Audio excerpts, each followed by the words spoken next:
Interesting talk this morning with a long title. When David volunteered to be a speaker on this subject, I said, your time limit is 2 hours and 27 minutes. Can you stick to that? He said, I'll try. David's going to be talking on many phases of calendar clocks, their makers, their patents, construction, and he's a very knowledgeable guy. I've known David for about 40 years, and he's a multi-talented individual. That's David over up there. The shorter one, yeah. So, I'll turn it over to David Gorrell. Thank you for coming. Okay. Okay. I really didn't want an introduction because I'm in the witness protection program. So, I need a shorter podium. yeah, right. I need a stool. Anyway, calendar clocks, makers and their patents. Interesting in that whenever they put on a program about calendar clocks, all they show you are the cases. They very seldom ever mention the movement makers, and that's what I'm going to concentrate on today. So,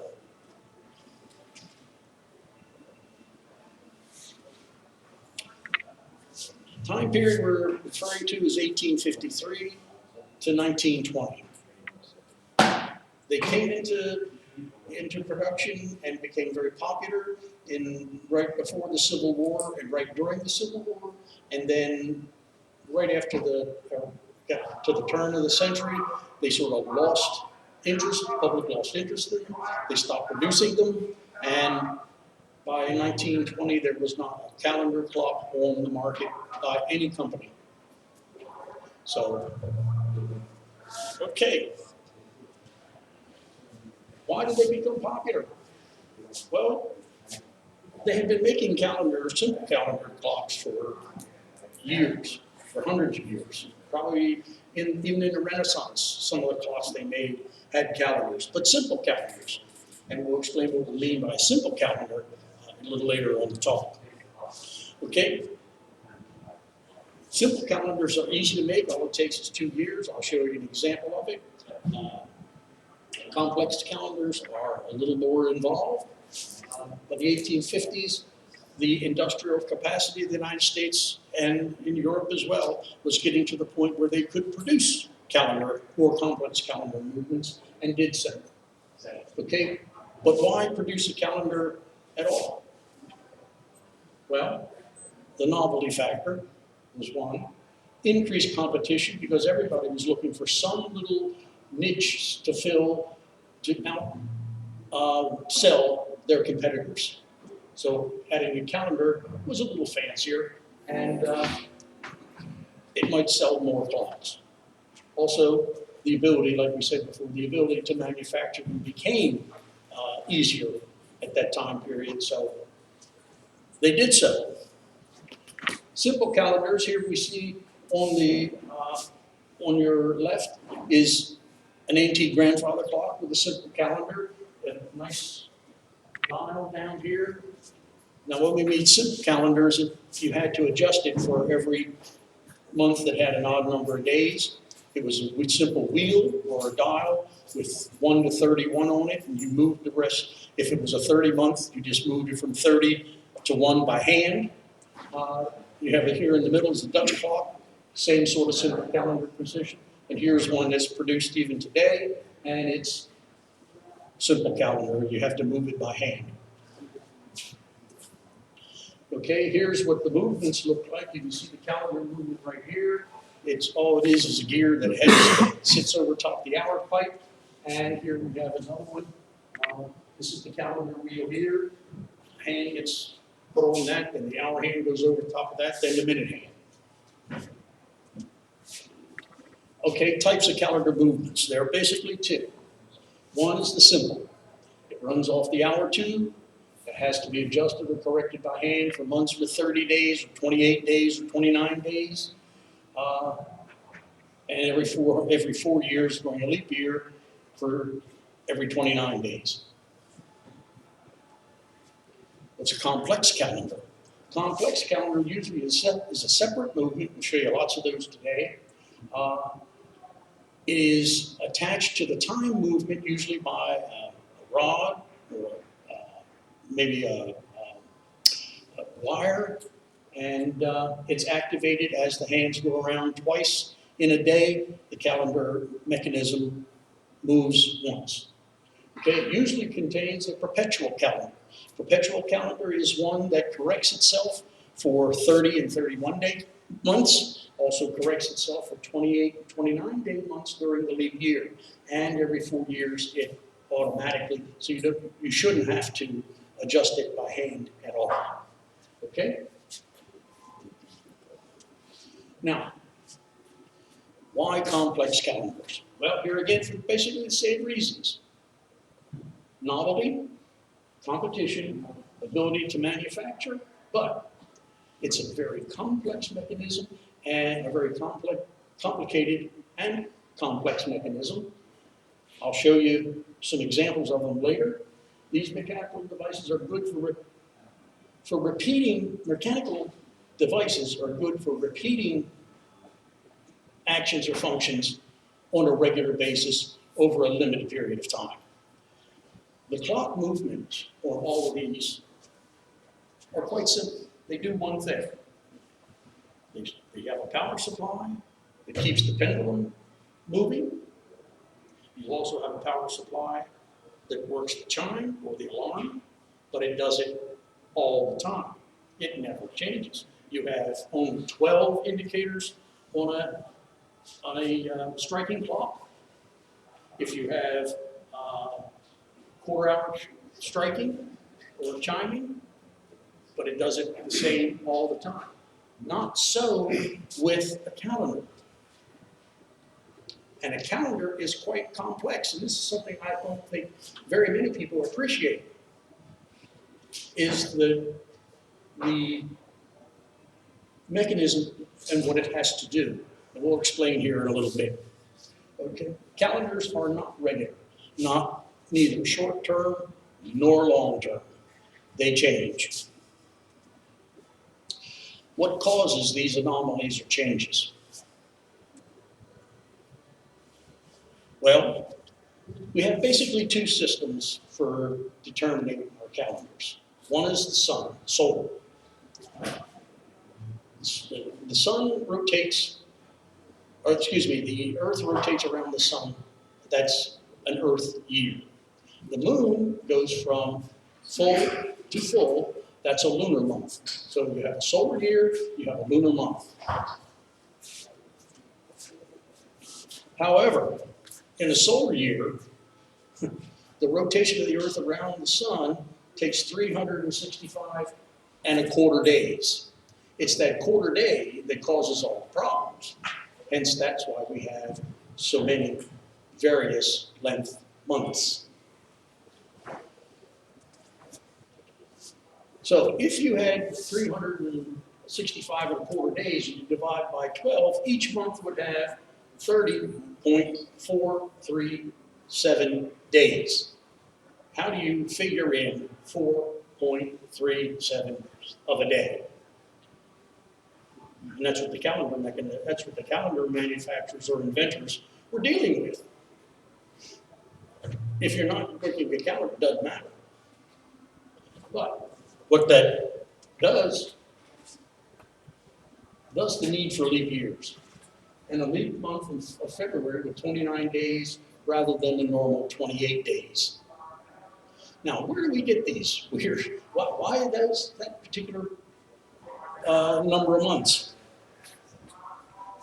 Let's take a look at the months. One lunar month, from full moon to the next full moon, or from new moon to new moon, which you see nothing in the sky, so it's easier to measure it by a full moon when you see a nice big full moon in the sky, as opposed to nothing, because on a new moon, the sun or the earth, the moon is between the earth, so the earth is between the moon and the sun, so you don't see it.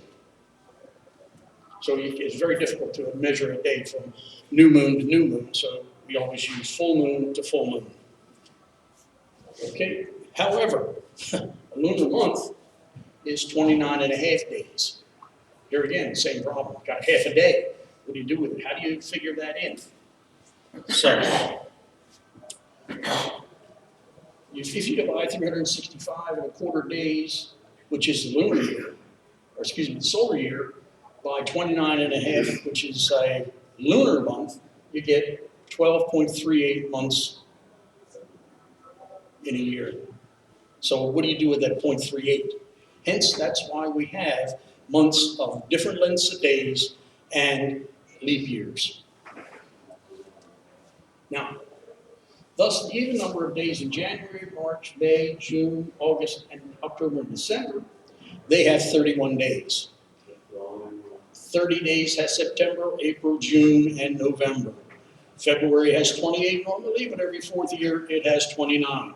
Now, all of these calculations, all of these indications have to be reflected in Petro calendar.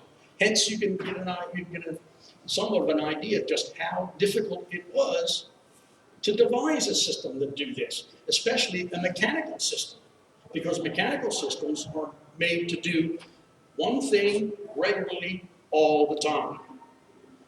You've got all kinds of problems here because you've got changes. Let me show you some more. So why is the problem? If you divide a year into 12 months without a correction, you gain 1 day every 4 years. If you let that go for 90 years, you gain 30 days. That means, according to the calendar and according to the weather, you're 30 days out of sync. If you let it go for 180 years, or let's say if you go 90 years, spring would occur in late May. If you let it go for 180 years, spring would occur in July. So, is that a problem? Yes. If you're a farmer, it's critical. You're going to start planting in July. That's halfway through the growing season. So it becomes a very important factor. If you use the lunar month, you gain 1 day every 2 years. The problem is exacerbated.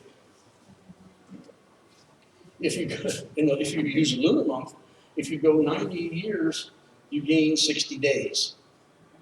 That's twice the error you find in it. Now, why do people get so upset about all of this? Well, has to do with religion. When does Easter fall? You don't want Easter in the summer. Easter's supposed to be in the spring. Why? Because our Easter is related directly to the Torah, to the Jewish calendar. It occurs right after Passover. Right? And when is Easter officially? The Sunday after the first full moon, after the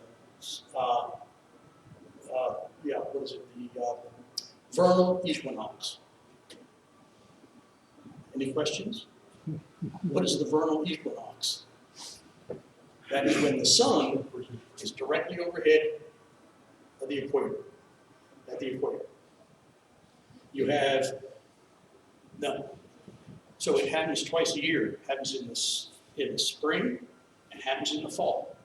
Because as the Earth tilts, as it rotates around the sun is directly overhead in the southern hemisphere at the Tropic of Capricorn, and then it starts moving north, and we just turned the clocks back, but we should have done it till the autumnal equinox. We should have done it at the autumnal equinox. That's when the sun is the highest in the northern hemisphere, which is directly overhead of the Tropic of Cancer. So, here again, going back to the Easter, they didn't want Easter in the summer. They wanted Easter in the spring, so they changed the calendar. When did they do all that? So, the situation gets worse. Let me just digress here for a moment. You may not be aware of it, you may be aware of it. Just to add to the confusion. September is our 9th month, but septa is the prefix for the number 7.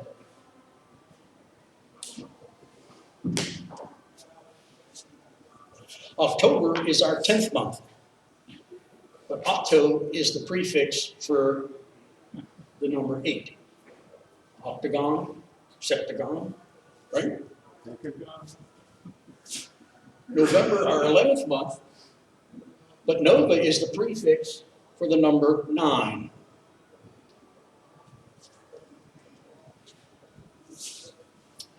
December, our 12th month, and desa, or deca, is the prefix for the number 10.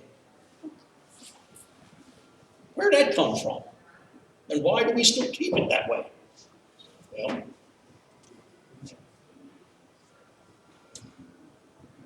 the answer is the Roman calendar. Julius Caesar, we all remember him, developed it, therefore was often referred to as the Julian calendar, which is actually a lunar calendar. They solved the problem of the days, the gaining days, by adding 2 months to the year. Okay? Now, originally, the Roman calendar had 10 months. But after his death, his adopted son, I guess Augustus, wanted to make his adopted father a tribute, so he named a month after his adopted father, which was July. And being a modest individual, he added another month, August, which he named after himself. Okay. And in the Roman calendar, the year began probably where it should, in March, which is the beginning of the growing season. Beginning, that's when things begin to blossom, the winter is over. That seems to be a rational way to start the year. So, here's the months according to the Roman calendar. Started in March with the 1st, April, May, June, July the 5th month, August the 6th, September the 7th, October the 8th, November the 9th, December the 10th, and then they filled in January and February. Okay. During the 14th century and the 15th century, the Roman Catholic Church realized that the Easter was moving closer and closer to the summer months, moving away from the spring months. Therefore, they had to change it. So Pope Gregory XII decided to commission a new calendar to be made. The Gregorian calendar, the one we use today, was adopted by most of Europe in 1582. And they changed from the Julian calendar to the Gregorian calendar, except for Great Britain and the colonies, which included what later became the United States. Until the Parliamentary Acts of 1750 and 1752. The Great Britain and the colonies adopted the Gregorian calendar. They did first, they made January the 1st, the beginning of the new year, which we still honor today. So, the change caused the English and all the British colonies to lose 11 days. Wednesday, September the 2nd of 1752, was followed by Thursday, September the 14th of 1752. How did that go over with the public? They didn't care much for it at all. It caused riots in the streets, and they, with the slogan, "Give us our 11 days back." Now, not everyone joined this. The last major European country to join or Eurasian country to join the Gregorian calendar was Turkey in 1927. But that wasn't the end of it. Interesting note, Saudi Arabia adopted the Gregorian calendar on August the 16th of 2016. 5 years ago. They went from the Islamic calendar to the Gregorian calendar, basically based on trading. So, getting back to calendar clocks, you begin to see the problem faced by these mechanical inventors, these mechanical calendar clocks. It was no small feat. Problems with perpetual calendars. You start out with a month of 31 days. There we go to a month of 28 days, normally losing 3 days, but every 4 years it loses only 2 days. Then we go to a month of 31 days, then a month of 30 days, then we go back to another month of 31 days, then we go to 30 days, then we have another jump to 31 days, then we have 31 days again, then we have 30 days, then we go to 31 days, then 30, and then 31 days. So there's no regular system by which a mechanical device can show this until they made the mechanical calendar mechanism. So you get some idea of the complexity they had to go through to get these clocks to do this. And it's amazing once you look at them. Okay, to see this problem easier, there we have one way of looking at it. Here's another way of looking at it. So, if you have a calendar with a dial with 31 days on it, that's fine, except here, you've got to lose 2 or 3 days. Here, no problem. Here, you've got to lose 1 day. No problem. Lose a day, no problem, no problem. Lose a day, no problem. Lose a day, no problem. So how do you get that inconsistency to work in a mechanical device? They did it. Yeah, they did it. And we're not going to go into how they did it just now. That's a whole topic for another conversation. But there were 2 ways to do this. You could start with a wheel that indicated 28 days and then add the days to it, or you can have a 31-day calendar and subtract the days. Most everybody used option number 2. You have a 31-day calendar device, and then you interrupt where you need to. Okay? Now, who were the calendar makers? These are all the calendar makers in the American clock industry. The ones in red made perpetual calendars. The ones in black were simple calendar makers. Okay, you notice something about this? They're looking over that chart. There are only 2 of these who were clock makers. The rest were not. So when you're talking about, 2 very popular calendar movements or calendar clock companies, Ithaca, Welsh and Spring, Ian Welsh, Waterbury, you see their names up here? No. They were making clock movements, which is the easy part. These guys were making the calendar movements, which was the complex, complicated part. Okay?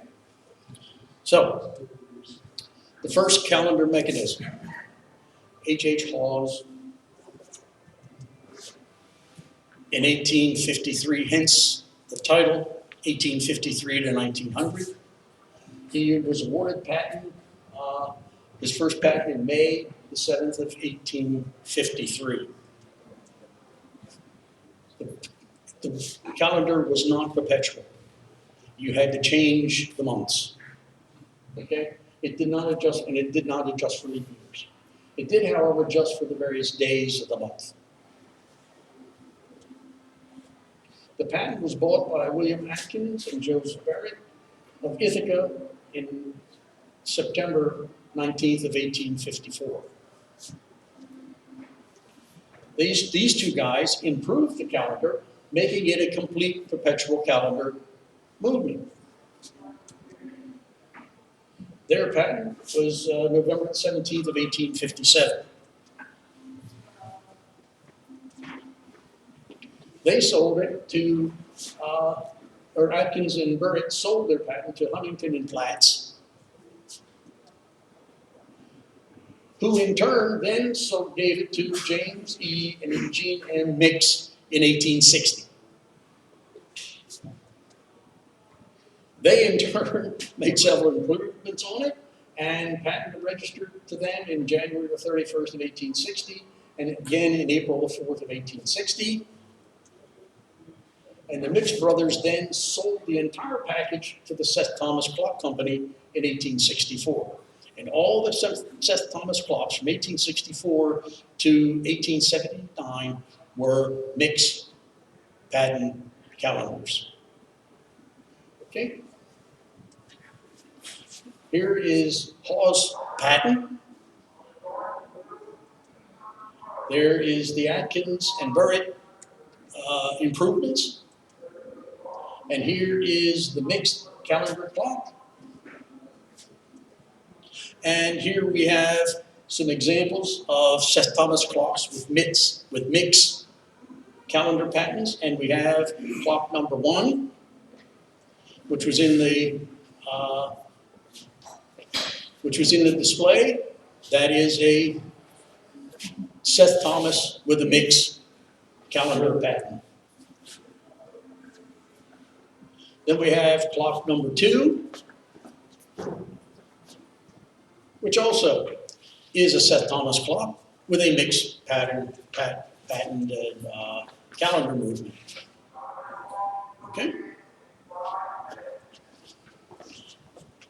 Here's an early fashion.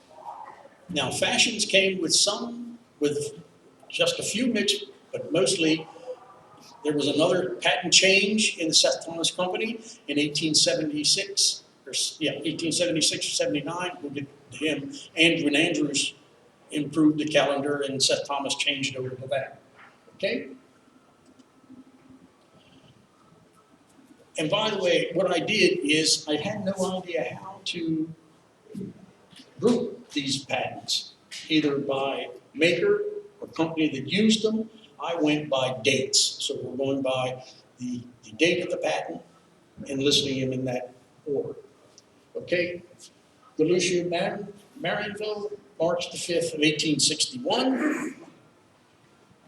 Simple calendar mechanism which had to move the months adjusted by hand.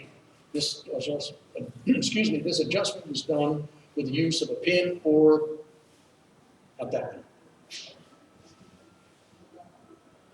Should be clock number 3. No, that's not it. Oh, okay, they wrote it wrong. That's not a Galusha patent. No. Anyway, okay, number 4 is definitely Marionville.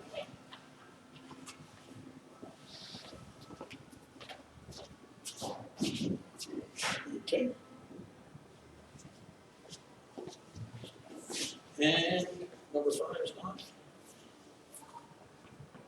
Number 6.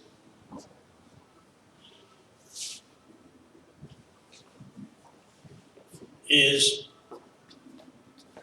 okay, by the way, Marionville clocks were made by the clock movement itself was made by the Gilbert Manufacturing Company. And there you see the patent.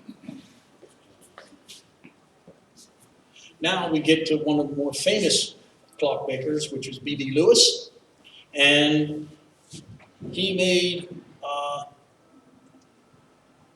of Huron, Ohio. He moved to Bristol in 1859 to be near the clock making industry. He made a famous perpetual calendar and patented it in February the 4th of 1862. He proved the invention and came up with the Y movement, patented in 1864, and again improved the movement with the V movement in November the 15th of 1878. Now, if you've not seen a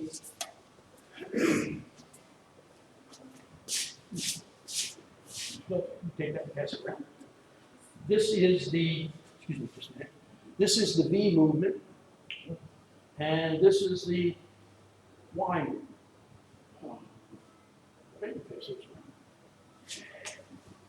Okay, some examples.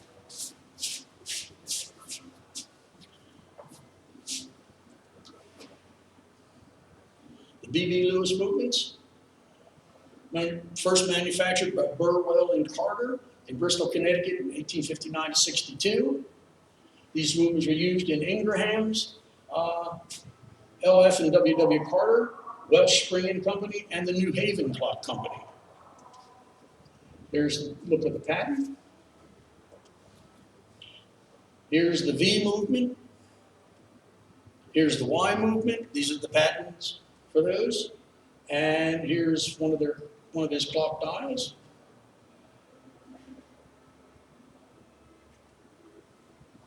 There you see the V movement again. Now that little movement is a perpetual calendar. It corrects for months, odd number of days in a month, corrects for every 4 years. It's amazing. That was one of the reasons why it was used so often, because it was so easy to make and didn't take much room. And all you do is open that and you see this little lozenge in the back. That's the movement behind that little dial. Okay? Okay, we have, what number is that? 7. 7, okay, number 7. B.B. Lewis. It's a beauty. Mhm. One's kind, one's kind. Mhm. And number 8.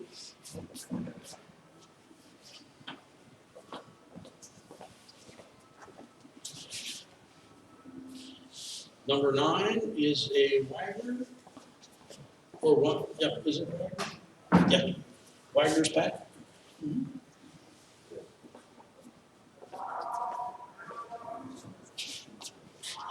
Okay, did you show number 6, the Huron? I don't know that we did that. We showed the one that was marked 6. Okay. Okay, hold on to that one for a minute. Okay, and here we have the You know which Huron. one it is? You want us to bring it? No, it's a picture of it right here. You remember seeing that? Okay. Here again, B.B. Lewis movements. Now we have William Carter. William Carter and his brother Luther was supplied with B.B. Lewis calendar mechanisms through the Burwell and Bristol Company. On December the 15th of 63, William took out a patent on his own calendar movement. And that should be number 10.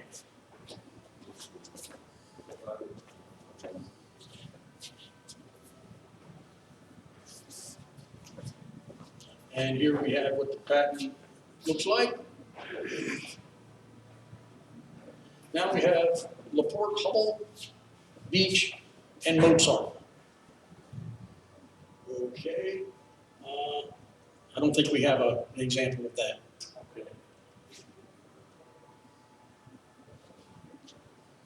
Don Mozart, from Farmington, Connecticut, partnered with Hubble and Beach to manufacture calendar clocks. Gorrell supplied the clock movements. This movement has a marine escaping that ran for a year. Okay. So then, David, what's a marine axe? it has a balance wheel instead of a pendulum. Mhm. The trio received their patent on January 5th, 1864. Notice this is in the middle of the Civil War when they're doing this. This is a copy, this is their patent. There's one of their clocks. Okay, go ahead.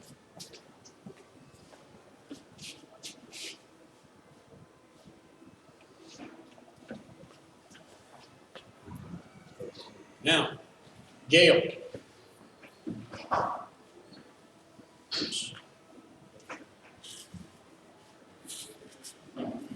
Missing a slide.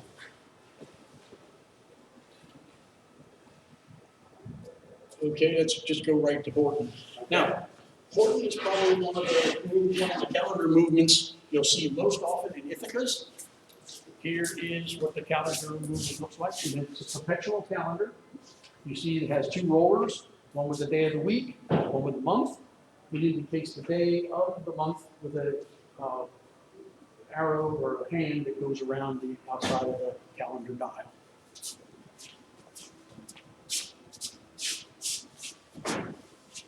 Okay, Henry Horton of Ithaca, New York, developed the perpetual calendar movement and patented it in April the 18th of 1865. He tried to sell his movement to St. Thomas and to Waterbury Clock Company. Both companies rejected him, much to their, I'm sure, later on regret. He returned to Ithaca and established with 3 other investors a joint stock company called the Ithaca Calendar Clock Company. The Ithaca Calendar Clock was first made a clock with the cast iron cases, and let's see, what is that little one? Yeah, this one. Here's an example of the iron case clock. They changed to wood shortly thereafter.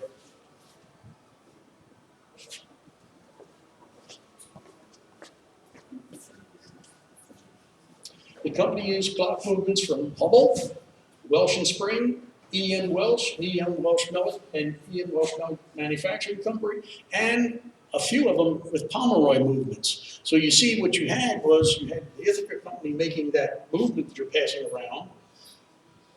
They bought movements and cases from these other companies to make these clocks.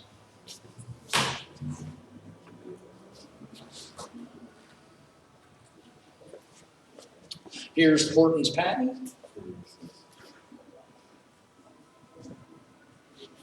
And you can see this is the patent for that little iron case clock. Here's an improvement. Now, Clinton Moon also made a slight adjustment to it, but Horton, here again, another improvement on his patent. This is what the patent, and that's basically what you're seeing, you're passing around now. These arms are attached to a wire that goes to a cam that runs off the center arbor in the back of the clock. And when it gets to it's a snail gear, gets there, it drops, and gravity then pushes everything down. The rollers rotate one spot, the hand moves one place over. Okay? Go ahead.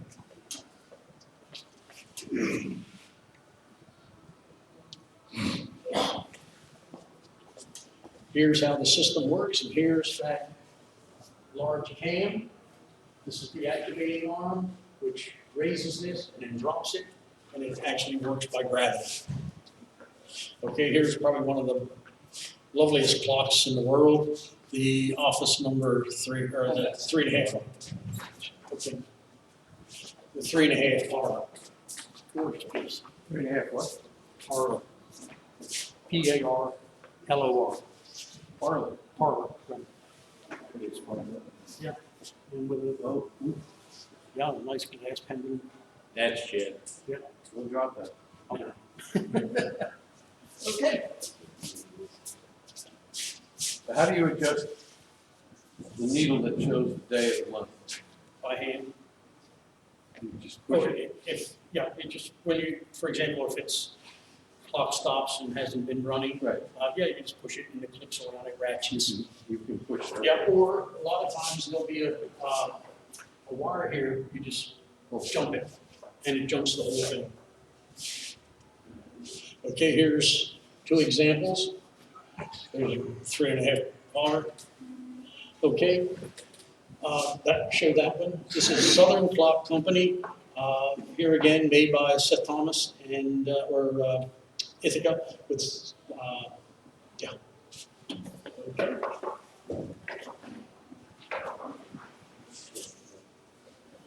What number are we on now? 20, Dave. We're 20, okay. Now, an interesting guy came up with a system, Professor Hayden. I couldn't find his first name. Anyway, he was out of Allegheny City, Pennsylvania. He devised a lunar calendar, which fit on any American kitchen clock, bar clock. It indicated the days of the month and phases of the moon. Okay?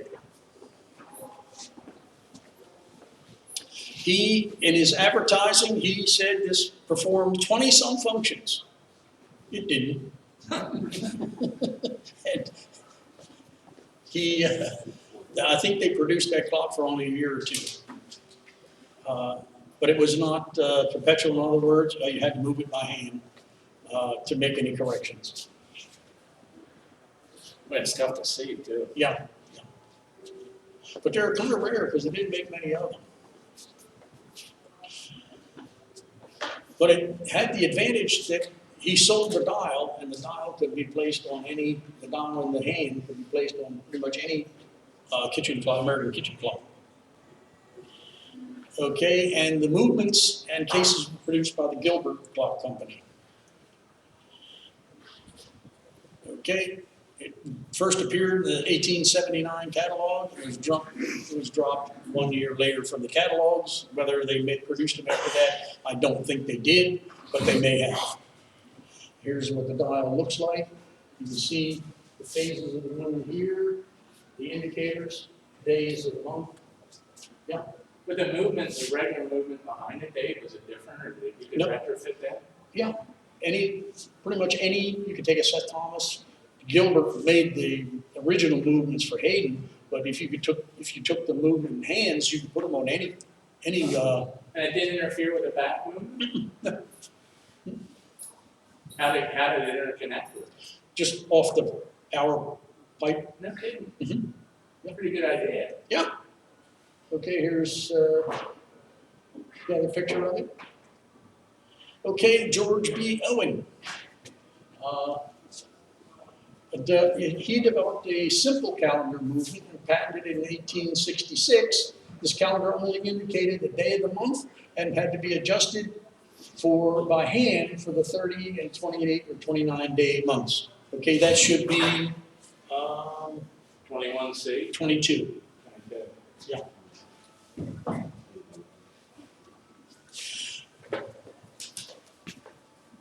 And you can see down here in the little door is where the day of the month.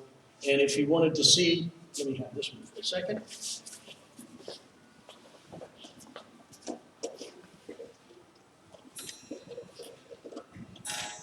This is my clock, so it's.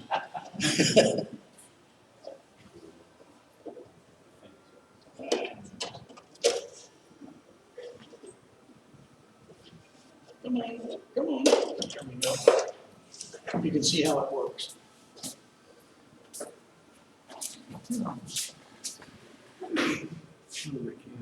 Mm-hmm. Yeah. So as the can came around,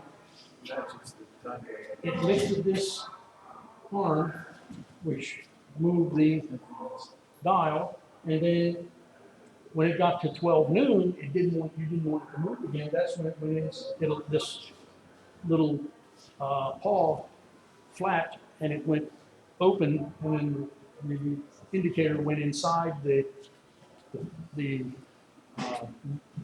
little disc. And when it came around to 12 midnight again, the cam flapped back down, locked it in place, and then it raised it to move the calendar. Really rare.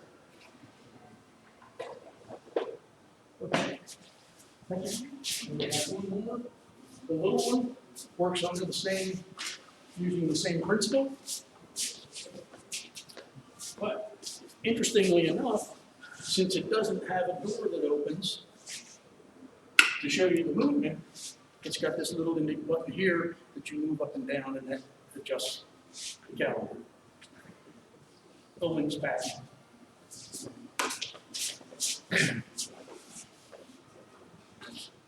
He improved the mechanism and was issued a patent in 1869. Gilbert made the movements and the cases. All Owens made was the little disc and the arm, which was riveted to the Gilbert movement. There's the patent. There's the clock. Clinton and Moon, we don't have a Clinton and Moon. Charles Clinton and Linford Booth developed the calendar movement and patented it in June 25th of 1867. They took out several patents, the last one in November the 11th of 1873. It was unique in that it indicated the day of the month on a crescent-shaped dial with a double-ended pointer. These are extremely rare. I have, in 54 years, I have never seen one. This is what it looked like. Here's the crescent indicator. Here's the double-sided indicator.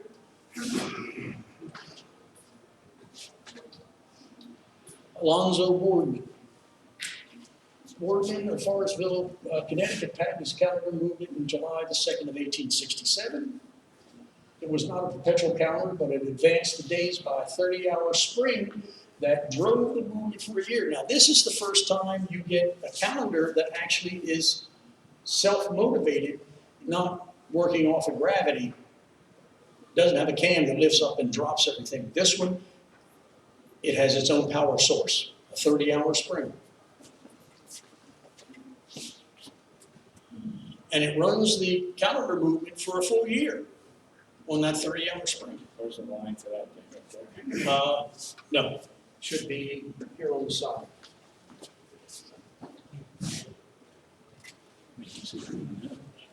It goes in, the key goes in. David, is it a year running? Not the clock, the calendar is. Yep. Which is interesting. Yeah. And probably they could have made it a year clock, but you'd have to make it a very big spring, a very long spring, and the case would have to be very long. And they used the Laporte Hubble clock movement. You'll see, it probably was this movement, the Boardman movement, that the Germans copied later on, and we'll show you a few examples of that as well. Because they used the same thing, the tube roller and the tape with the numbers on it. Here's what Hubble's or Boardman's clock looks like, or pattern looks like. Here's the Hubble clock movement with the calendar movement down at the bottom. There's two examples, the one you just saw. This is this one. Daniel Gale. Now, Daniel overdid it. They're beautiful clocks, but let me tell you, the complications. First calendar mechanism and patented in November the 16th of 1869. The movement was actually physically attached to the time movement itself. Daniel Gale of Sheboygan developed an astronomical calendar. Okay, that's the later model. That one now. Yeah, just set it on there. I want to show the other two Gales first.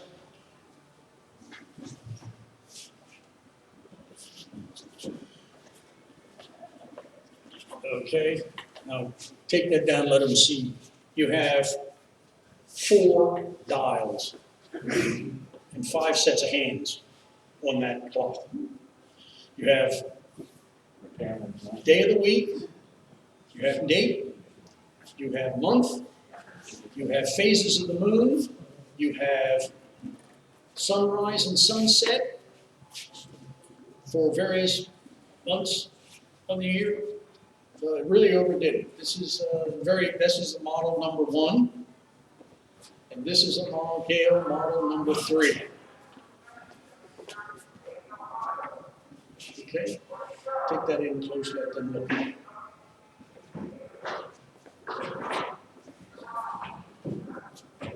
So, Here you have, What is each file?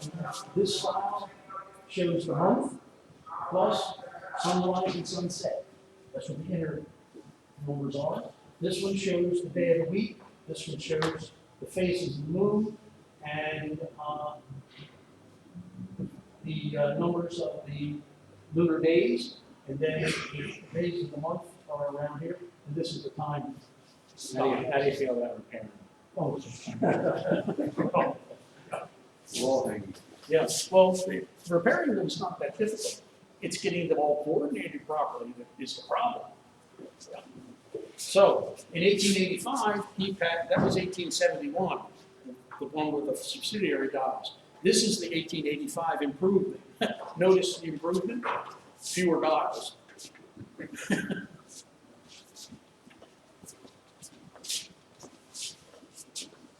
okay? This just explains what we just went over.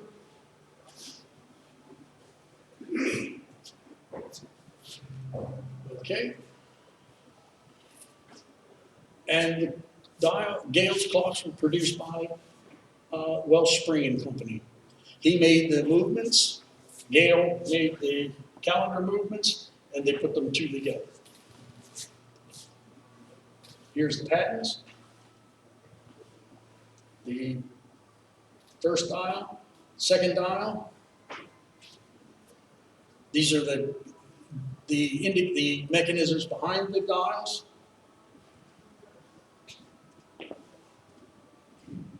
I'm going quickly because all of these patents are in Trandulee's book, Calendar Clocks.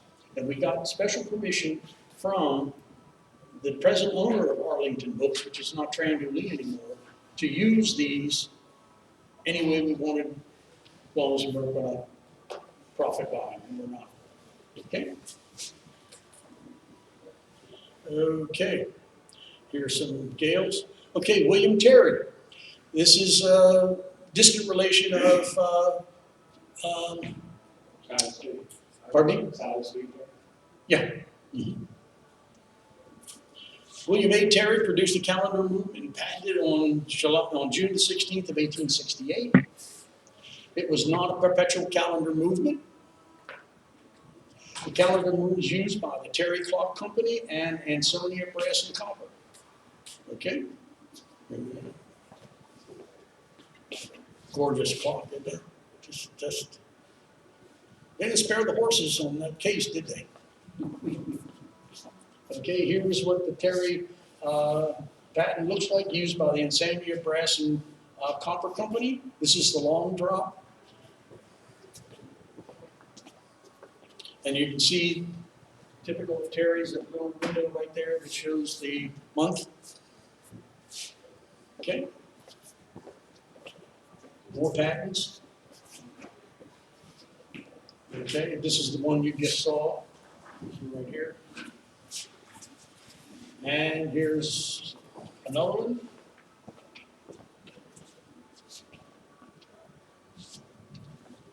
Okay, then we get to Josiah Scene, also called, he worked for the Malcolm Calendar Clock Company. Canton, Pennsylvania applied and Ford was granted a patent in January the 7th of 1868 for a simple calendar movement. This calendar system was used 3 discs, which fitted the car. We don't have an example of that one. But in 1872, he developed a complex perpetual calendar movement that was mounted to the top of the flat top clock. You seen any of those? No, I never have. never. In I'm sure they existed. They say they do, and there's some pictures, but no. In 1871, he moved to Malcolm, Illinois, hence we get the Scene Malcolm calendar movement. I think he became a partner with the Malcolm Calendar Clock Company. So another calendar movement that had perpetual calendar and a moon phase. His moon phase clocks are really rare and expensive because you don't see them. Okay, here's his rollers. There's a scene. There's the calendar with the discs. And here's the moon phases. I think I've only seen one. Alfred Cowles of New York applied for a patent in July the 13th of 1775. Simple calendar indicated the day of the month on a cloth strip, had no day or had no month or day of the week indicators. They were rare because so few of them were made. These movements were used by Ansonia Clock Company. And here's what one looks like. Randall Andrews. He was an employee and a relative of Seth Thomas. So he, don't forget, remember we talked about Seth Thomas using mixed calendar movements from the 1860s and early 1870s. Okay, in 1876, he patented a calendar movement. There was a slight improvement over the mix, and every Seth Thomas clock after that no longer carried a mixed calendar, they carried an Andrews calendar. Okay, we have some examples of that. Yep. Sure. No, that's it. No. The Southern, or the fashion, yeah, that's a later fashion, so. Yeah. Mhm. And they used it all the way up from 1917, when they stopped producing calendar movements. And here is Andrews' patent.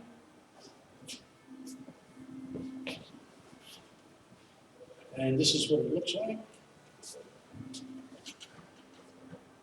There are some examples. Okay, Florence Kroger.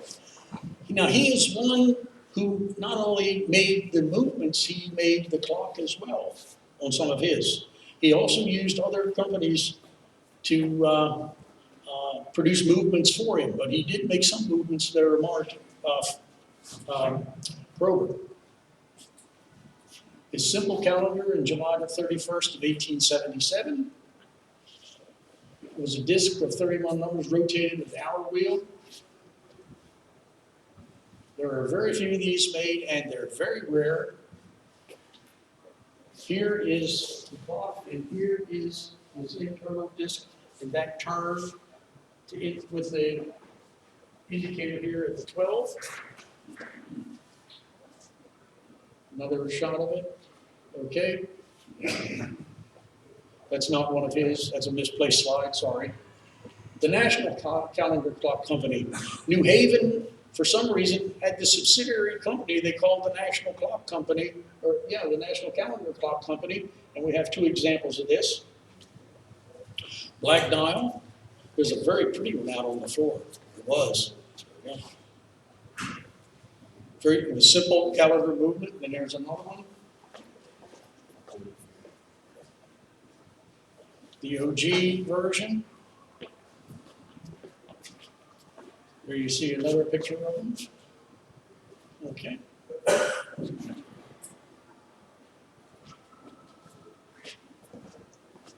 Franklin and Morris. Now this is another rare clock. Benjamin Franklin of Chicago, not Philadelphia, Illinois, was issued a patent for a calendar mechanism on June the 12th of 1883. He assigned Francis Morse of Chicago a half interest in the company. This mechanism is unique in that it could be attached to any clock with no alteration except making a hole in the dial. It could be placed on any clock, and you can see the indication is right here in the bottom that shows the date.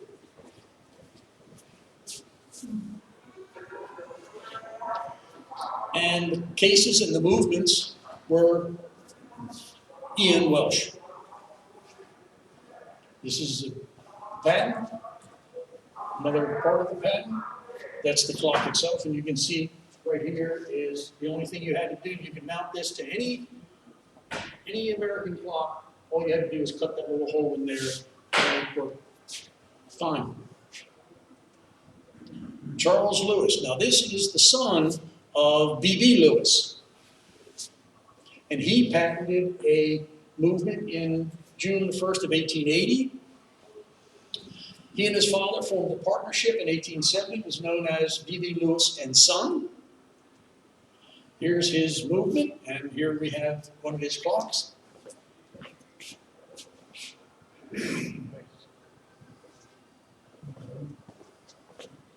And here's the patent. James E. Young of Genoa, New York, was issued a patent for a perpetual calendar mechanism, partnered with O.M. Avery, and formed the Empire Clock Company. I've never seen one. I'm not sure they made them at all, but they must have. Yeah. Okay, Alfred Wells developed a perpetual calendar movement. Unfortunately, he died before the patent was issued, and he had someone apply the patent for him. You know, he was in his grave. Harris E. Wells applied for the patent. It was granted on July 30th, 1889. The mechanism had 2 rollers and was used by the Waterbury Clock Company. And here is the mechanism. Wells. Used by Woodbury Clock.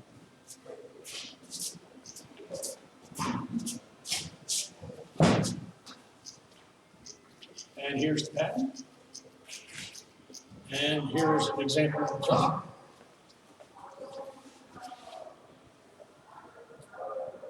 Okay. H.S. Prentice.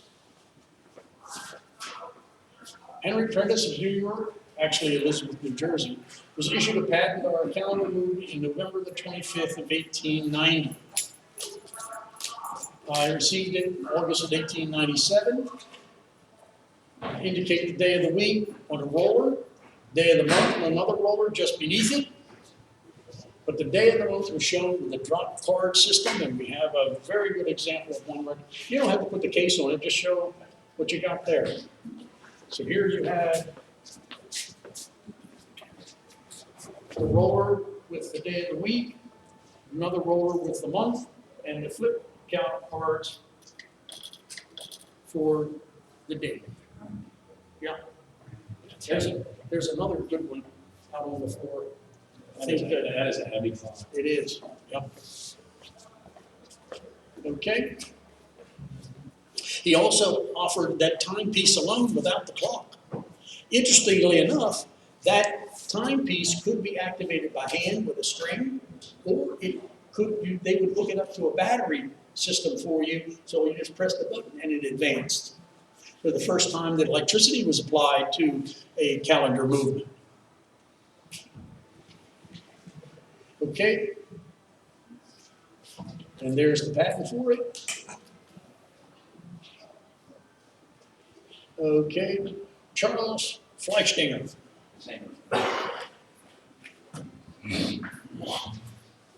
Charles Fleischdinger was issued a patent for his calendar mechanism October of 1898. In 94, excuse me, he gave half interest in the company to Simon Shearer of Heidelberg, Pennsylvania. The movement provided for adjustments for the day, the month, and the dial below the time dial. The day of the week was displayed on the slot in the base of the clock. So, here you have the day of the month, and down here, the day of the week. This was also devised so that it could be added to any American clock. All you had to do was cut the hole, and it would fit. Now we have one more Fleischdinger. It's the wall model. You very seldom see these, but work pretty much the same way. Here's the day of the month on this little subsidiary dial, and then the day of the week down here. Okay. The timepieces were made by Waterbury and Company. And there's the patent. Now, do we have that Juliet? Is that a Waterbury? Yeah, okay. This is an interesting case. Not case, interesting example. Okay, you see you have the day of the week, month, and a day. Okay. See the mechanism? Have no idea who made it. No idea. A lot of people have tried to find out and research it. To this day, still don't know who. They made two copies, or made two versions of this. The Peoria and the Juliet. This is the Juliet. Very rare piece. Okay? No patent number on it? No, nothing. Thomas McCabe of Winstead, Connecticut was issued a patent for a non-perpetual calendar movement in 1896. This movement indicated the day of the week was by a lever operating off the strike train, which is interesting because most of them work off the time train. This works off the strike train. Okay. The month indicator had to be moved manually. Movements were made by the Gilbert Company. And there you see the patent. And here's an example one. We don't have one here at the exhibit. John P. Field, we're almost done. Is it Thursday yet? Depends on which clock. Okay. Petfield granted a complex perpetual calendar movement in 1902. Powered by, here again, powered by a spring that was wound once a year. And here's the, I've never seen one either. Okay. Okay, now let's take a look at the companies who use these. You had Ansonia Brass and Copper. You used Terry's and Alfred Cowles. You had Atkins. On down the list. The red numbers are the clock manufacturers. The black or the red letters are the clock manufacturing company. The black letters are the calendar movements they used.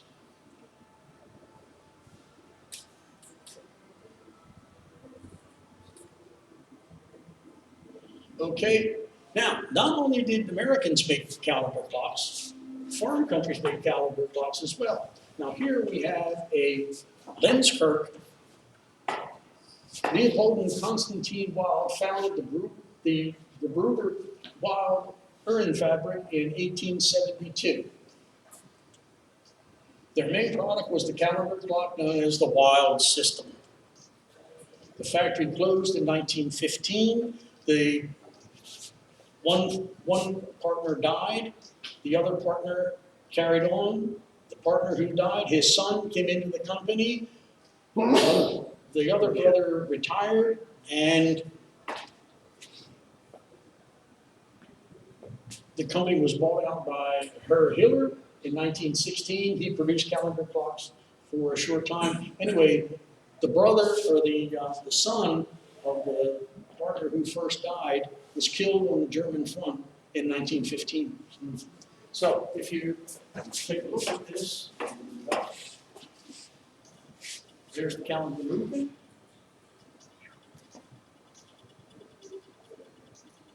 You could get this in Spanish, Italian, French, or German, or English. Okay, next one.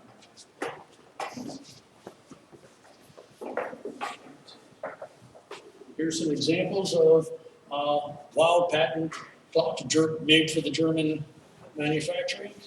This one. I'm going to open this one as well. Okay.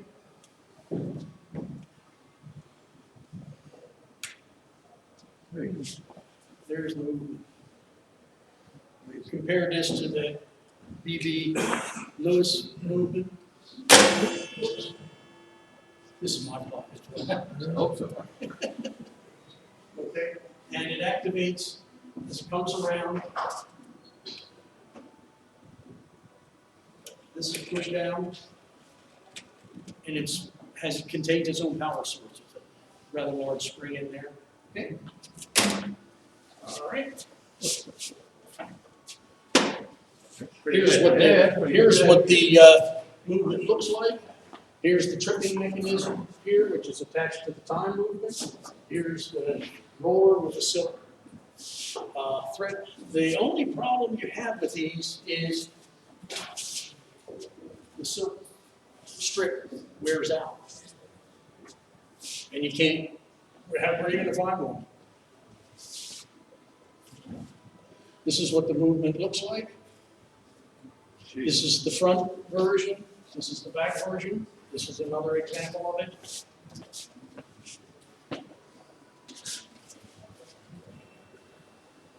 Same thing. Okay. Now, not only did they make wall models, they also made table or mantle models.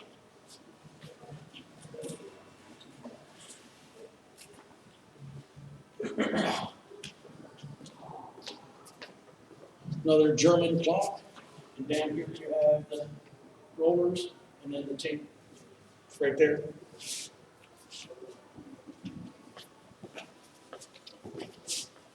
Yeah. Okay. This one. Another round of there, let's turn it around. You can see the wall movement. Very well built. Okay. Now, not only did the German make calendar clocks, the French did as well. We have one example of, well, we have two examples of French clocks. One, I have no idea who this was introduced to this clock yesterday.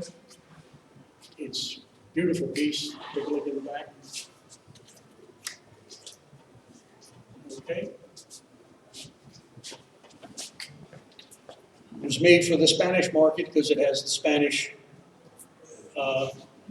December, Pardon me? December. Yes.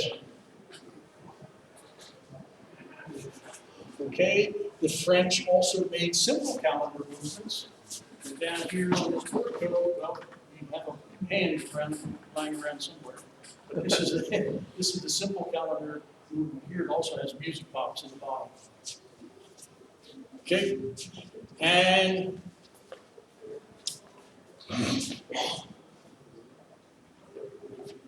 the only clock we have running in the whole exhibit is the one-day cuckoo clock with calendar by Popov Company. It's Japanese manufacturer, but it's a calendar clock. It's not perpetual. It has to be adjusted How many weights? to just time and, yeah, the calendar works off a spring with the time. Yeah.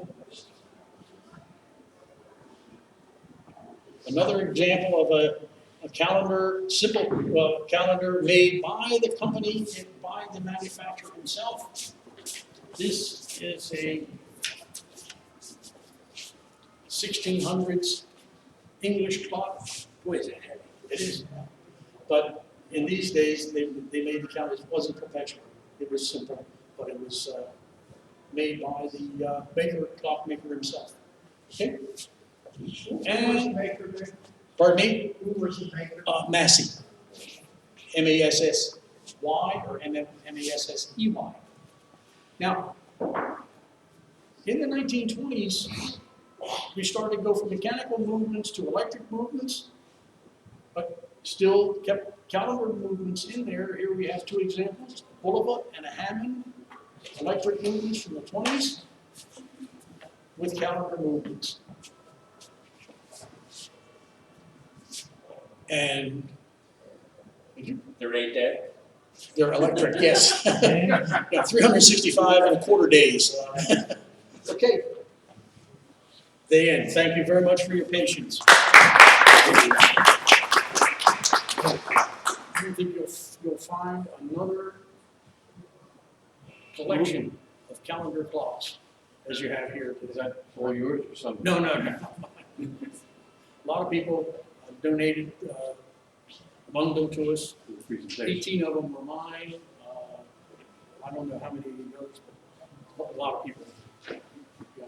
And I want to give you a round of applause to our workers here. Thank you again. I got it. David, that was hard work.